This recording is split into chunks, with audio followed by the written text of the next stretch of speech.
Türkmenistan'ın Daşer İşleri Ministrinin Soma Al-Mamlaka Saud Kampaniyasının yerine yetirci direktörü Abdullah Al-Uşugayri bilen sani vize aratnışık ulğum arkalı doğuşuk geçirli.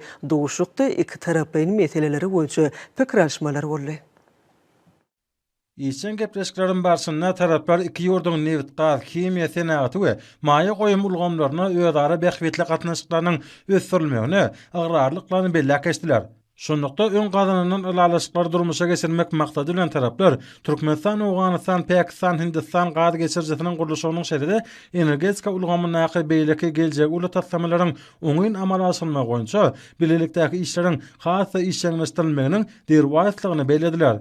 Russiya Federatsiýasynyň Çuwaş Respublikasynyň hemde Perm ülkesiniň resmi wekilleri bilen Türkmenistanyň Sewda Senaty idarasynyň, Dokma Senaty, Senat we Gurulşyk önemçiligi ministrlikleriniň, Senatçylar we Telekeçiler Birleşmesiniň hemde Aýdyn Gijeler Hojalyk Jemgyýetiniň wekilleriniň arasynda sanly video aratnaşyk arkaly duş geçirli.